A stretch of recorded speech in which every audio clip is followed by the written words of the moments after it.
I'm Mike Leiderman. Welcome to the program. When I first met Ed Koch, he was a New York City congressman. I met him the way most people did, as a member of the general public, standing at a subway stop as he pressed the flesh, asking for my support in his campaign to be mayor of New York. Why would anybody want that job, I thought. The city was nearly bankrupt, services were being cut, people were at each other's throat, jobs and industry were moving away. Well, Ed Koch served 3 terms as mayor of the world's largest city. He did it with a talent and flair that made him one of the most successful and highest profile public figures in the world.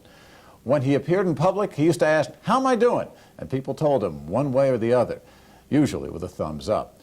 Koch did not win a 4th term. He was defeated in the primary by current Mayor David Dinkins. He's back practicing law as well as teaching, doing TV work, and speaking. Mr. Mayor, good to have you with us. What's it been like for you since you've been out of politics? Well, I'm not out of politics. I do an hour television every Sunday morning that's very political. I write a column for the New York Post every Friday, and I am a commentator on WNEW radio every single morning during drive time for 5 minutes on current subjects. So I wouldn't say I'm out of politics, but I will never run for any elective office ever again, nor will I accept any appointed office. I'm enjoying what I'm doing. Why won't you go back? Well, I was in public service for 25 years. I first came on the scene when I defeated Carmine DeSapio, who was a major figure in New York politics. And then I became a councilman, and then I became a congressman, and then I became the mayor. It's not easy. It's very tough. It takes a lot out of you. I enjoyed it all. I don't miss it. You don't? I don't miss it. It's so hard for people to understand that. I work now 12 to 14 hours a day. I'm making a lot more money than I made as mayor. Now, money doesn't mean a lot to me. But I must say to you that when you're mayor, my salary was a good salary, but inconsequential compared with corporate officers. I mean, the salary of the mayor of the city of New York is $130,000 annually. I was in charge of 7.5 million people's welfare, a $28 billion budget. I was on duty 24 hours a day. When you compare the responsibilities of the mayor who has charge of the 4th largest budget in this country and the salary that he gets with a corporate officer, head of IBM, and IBM is peanuts compared to our budget, or Chrysler. I only mention that not because of the money, but because people don't realize what they demand of public officials. You are public property. You have no private life. Every reporter, columnist thinks that they can say the most outrageous things about you. And yet, didn't you know this going in? Oh, sure. And didn't you relish the fight? Oh, sure. And I did it for 25 years. It's enough already. Can you really say that that's enough already? Yeah, I can. I much prefer now, having been mayor for 12 years, congressman for 9, having been a victim in the sense of being the subject of the venom of the press. I'm now the press. I'm the critic. I'm no longer the victim. Who are you criticizing now? Well, it's just, I use that broadly. Sure. I mean, I'm now a commentator on the events that occur, and people, according to the New York Post, I don't want it to sound arrogant, 15,000 more people read the Post on Friday when my column appears than otherwise. So what do you see your role now as someone who is of the media? Is this your chance to get back at everybody? Oh, no. Firstly, I once said to a reporter who yelled down the hall, "Hold the elevator, Mayor." This was after I'd been defeated. "Hold the elevator." And I held the elevator, and he came into the elevator and he said, "You know, now that you're one of us, you have to be nice to us." I said, "Now that I'm one of us, I don't have to like us, do I?" Now, as I said to you, I work 12, 14 hours a day. I do what I like doing. When I go to sleep, I don't have to worry about somebody getting me up at 3 o'clock in the morning to tell me a cop's been shot or a water main has burst and rush there to every emergency. I did that. It was part of my job. Sure. I don't do that anymore.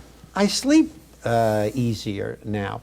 And I believe it's fair to say that I was congressman and mayor during a very critical part of the life of the city of New York, and I hope that history will treat my administration kindly.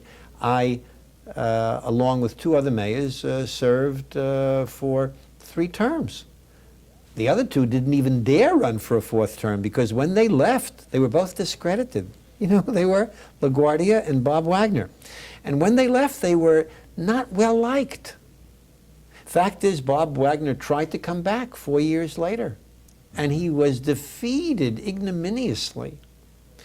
It took 8 years for each of them to be sort of redeemed and accorded their proper place in history, which is that they were both excellent mayors. With me, I'm more popular today than I was when I was mayor. Sure, and understandably so. No, I don't know if it's understandable. Well, it's unique. I don't know. You were always good copy. You were always telegenic. No one ever got a no comment out of Ed Koch. You were one of the most powerful politicians in the world. And by definition, you were one of the most powerful Jewish politicians in the world. I think I was the most visible, and again, not to be perceived as arrogant, most important American Jewish public official simply because I was the mayor of the city of New York. Okay. That's absolutely how true. did you see that role, that mantle, or maybe that anvil? I'll tell you how I saw it. I spoke out for every group in my city, 175 different groups, for blacks, for Hispanics, for Asians. If there was a cause that I believed in, and they all had causes that I believed in, some that I didn't believe in, but each one of them had causes that I believed in, I would speak out in their defense, unlike anybody else that ever held my job, although every mayor has had his own foreign policy. But I, to a greater degree than anybody else, is what the press has said, and I think correctly.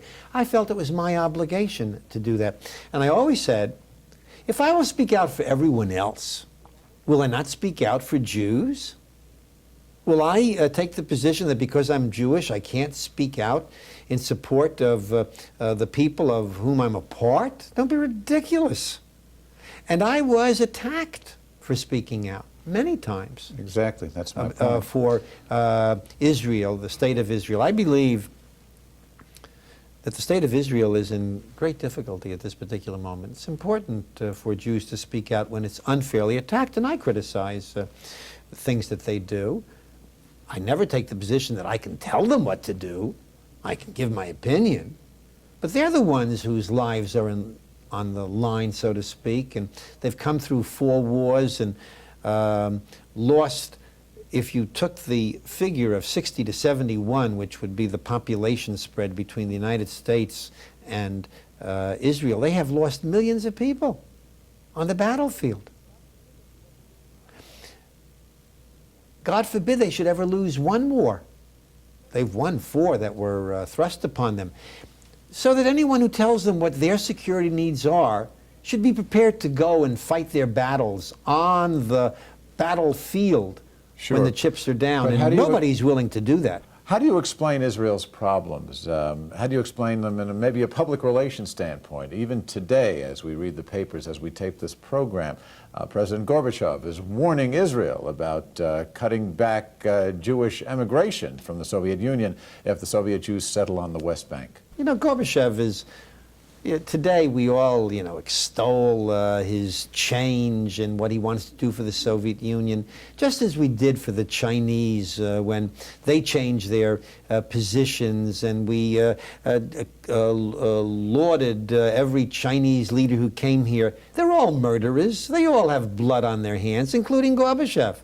He was part of the tyranny before the economy got so bad they had to change. Their economy today is worse than it was 30 years ago.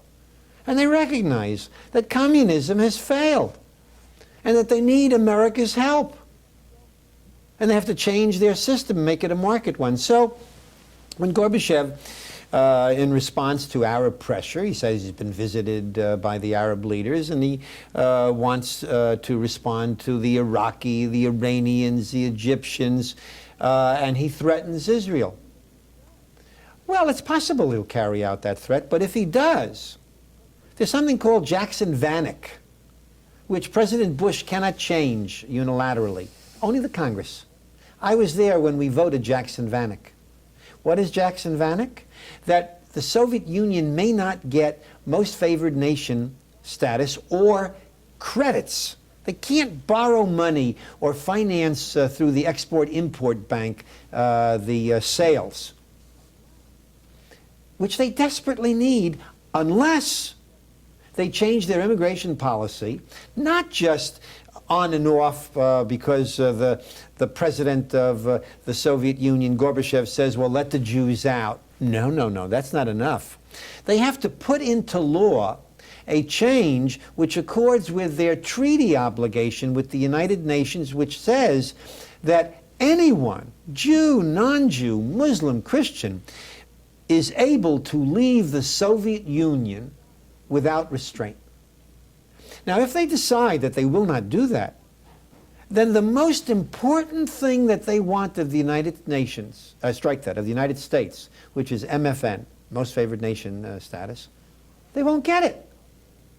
Now, I don't believe we should humble Gorbachev. I mean, that was the major part of their discussion yesterday with the reporters. Well, who won, who lost? The truth of the matter is they have lost. They have lost the Cold War. Thank God. I'm not interested in a hot war. And I don't think the Cold War served either one of our nations. But I want to tell you that had Reagan, had Bush, Carter before Reagan, if they had not stood up for a strong defense, the Russians wouldn't have been brought to the peace table as quickly as they have been brought. There wouldn't be liberty springing up throughout Eastern Europe and in the Soviet Union. So you got to give Carter, Reagan maximum, and Bush, as he continues the policies, credit for what's taking place in the Soviet Union and the end at the moment of communism. But I would not count on it any more than we should have counted on the Chinese. Up until Tiananmen Square, everybody said what wonderful people they are. And then they murdered thousands of their own people. But they made one mistake. They murdered them on television. Yeah. So the whole world saw it. So what's the bottom line? Is Israel in greater danger today than she was when she was actually at war with what's going on in the U.S. Congress? Senator Dole, feelings in the White House with Mr. Baker. There's no question about it. I think that Israel is in great danger now. It cannot go to the peace table unless it knows what the bottom line is of U.S. policy. At the bottom line today is the United States position is that there shall not be any changes in the 67 border except minor rectifications, and that Jerusalem is not part of the Jewish state. Fact is, Bush conveyed that yesterday, or whenever it is that he had that press conference with Gorbachev. That's not acceptable to Israel or to Jews who are American citizens. And if Israel has to go it alone, it'll go it alone. Realistically? It cannot. I'm talking about realistically. No. I am not kidding around here. The difference between what you call realistically and submitting to the American pressure of the American government is to commit suicide. If they go to the peace table and the American position is that the Arabs get back the entire West Bank and that Jerusalem is not part of the Jewish state, what's the sense in going to the peace table? Signing your own death warrant. Exactly. Mm-hmm. So what I'm saying is I hope it never comes to that, because fortunately the Congress has been very supportive of Israel. I hope it continues that way. And Jews should not flinch. Jews in America, we are first-class citizens here.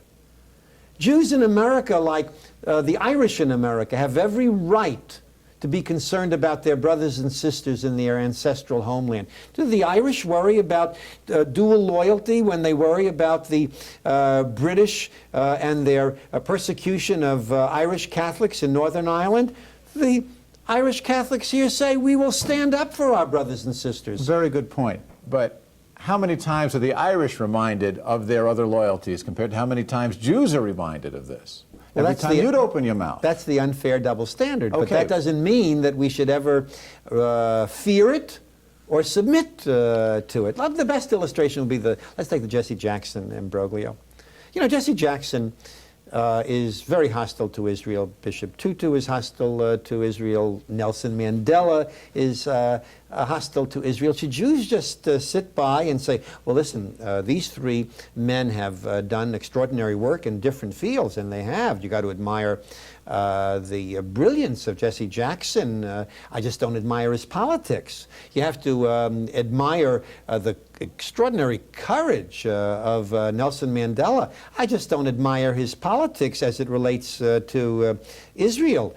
Bishop Tutu, he got a Nobel Peace Prize, but he also has been very hostile to Israel. In fact, I had dinner with him, and I wrote about this in one of my columns, where he said if the Jews in Israel are not supportive of his cause, then the Jews in South Africa will pay the price when Bishop Tutu's forces own the government. Yeah. He said that.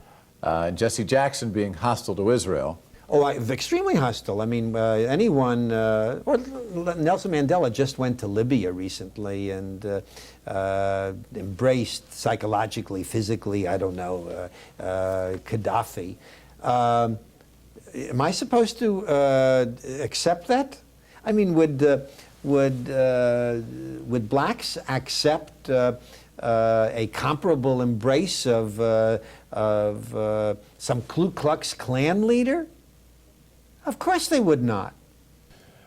Isn't this a problem of Israel's, though, this battle of public relations? Well, I don't believe the Israeli are, in fact, fighting the battle they should be fighting, which is a public relations battle, and taking every single one of the attacks made upon it and giving their response.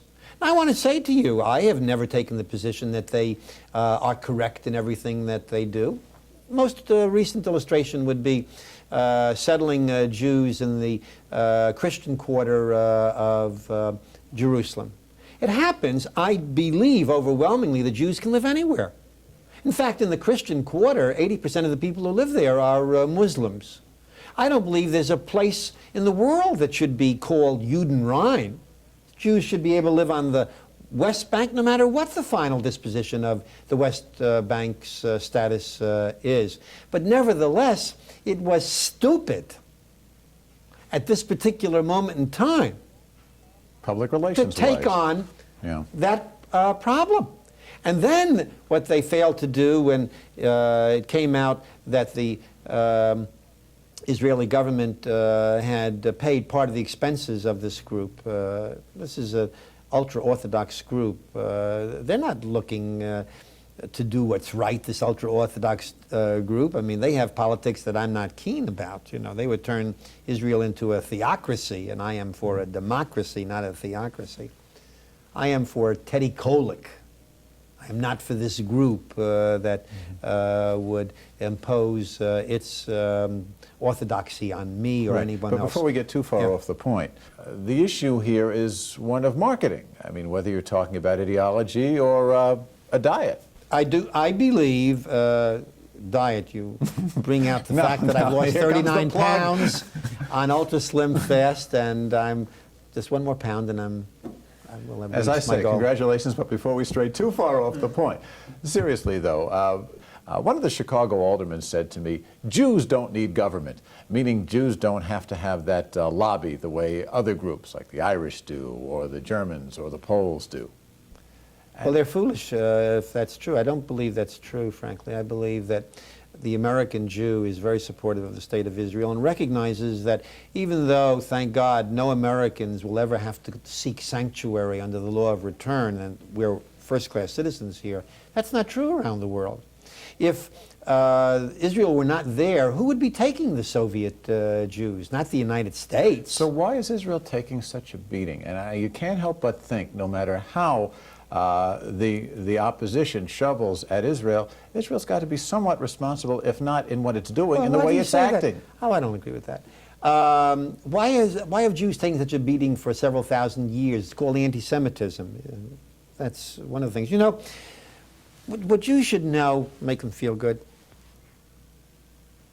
17% of all the Nobel Prize winners are Jewish, were Jewish, although only 1/3 of 1% of the world's population are Jews.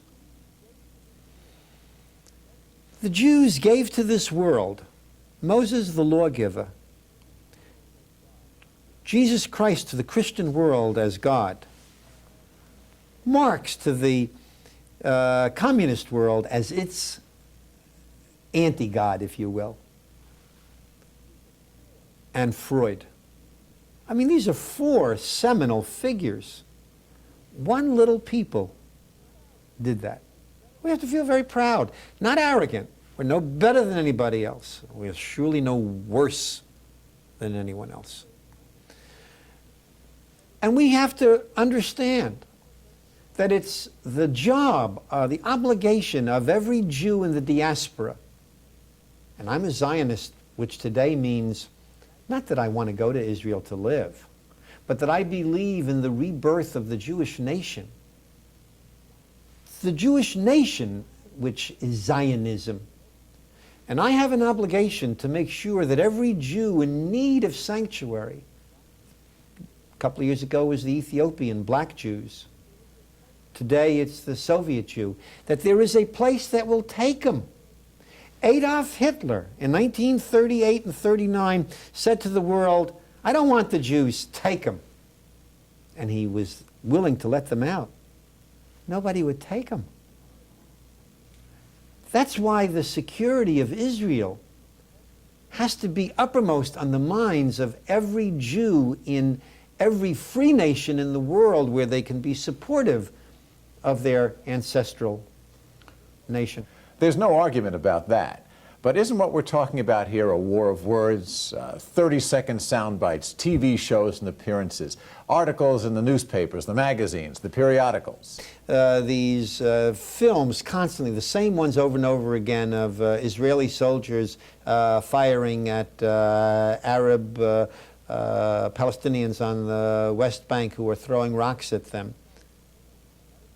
You know, I don't know of a single American soldier that would allow himself to be subjected to violence without responding appropriately. And going back to what I said before, Israel has to bear some responsibility for the problem, responsibility in getting its message out, I would seem. Yeah, strange. Strange that they have not, and I have been in touch on many occasions with the different prime ministers, whether it was Perez on one occasion or Shamir now, and others in the cabinet, saying, why don't you have a full-page ad in the New York Times every week or every month? Take on the most vicious attack made against Israel and give Israel's side of the agenda. It's not happening. Much as the oil company would do every Thursday in the New York Times. Yeah, correct. They don't understand the problem? They don't. I don't know why. You have to ask them. Well, you look at the Israel government right now, as we speak. It's in a state of Well, I mean, what they have conflict. to do, there's no question about it. They have to change their electoral system so you don't have to deal with minor parties that seek to get their way by selling their votes to the highest bidder. And that's what some of those small parties are doing. And you have to impose what Ben-Gurion wanted, which is not a party list in an election, but individual members running for individual seats in the Congress. Looking down the road a few years into the 21st century, the state of Israel will be 50. What do you see for it? Oh, I believe that there will be, for years and years, a constant threat to its security. And I point to the fact that there are 21 Arab nations with 120 million people, all devoted to killing every Jew in Israel and pushing them into the sea, and that now includes Jordan. That You think that still holds? Oh, it's part of the PLO covenant. They have not repealed it. The PLO covenant says that every Jew that came to Israel after 1917 must be evacuated. That's what it says. Now, if they meant something else, why don't they repeal it? They have not repealed it. Only one nation of the 21 nations has made peace with Israel. Now, if they're really interested in peace, why can't the other nations say, we're at peace? You can have your citizens come and go. Can any Jew go to Saudi Arabia? I don't even think American Jews can freely go to Saudi Arabia, although some, I'm sure, have. But how much support do you also think that the anti-Israel sentiment will achieve in the United States, here in the Congress, to legislate aid out? Well, I am, frankly, amazed and appreciative to the American public and their representatives that support of Israel has not diminished in the Congress. It has diminished in the presidency. The single greatest friend that Israel has ever had is Ronald Reagan, and he was not given enough credit by the Jewish community. Now, I didn't vote for Ronald Reagan, but I admired him. And whenever the Jews in Israel needed a friend, he was there. That was not true of President Carter. It is not true of President Bush. It seems American Jews today are taking more pride in themselves. But what about backlash? What about threats of anti-Semitism? I don't know what you mean by backlash. Well, thinly veiled anti-Semitic attacks. The ADL keeps track of them every year. That there are anti-Semitic attacks, thank God most of them are property damage, not personal injury. Sure. But that Jews are first-class citizens in this country and can rise to the highest positions. You're looking at one. I was the mayor of the city of New York. It's one of the great positions in this country. I don't think that we have to look over our shoulders in fear. Not at all. Ed Koch, thanks very much. Thanks. Good luck with the books, the TV, the speaking, and the diet. Good. Our guest, the former mayor of the city of New York, Edward I. Koch, who's now practicing law again, teaching, doing newspaper work, and lots of television. We hope you enjoyed our chat. We'll join you next time. I'm Mike Leiderman. Thanks for watching. Shalom.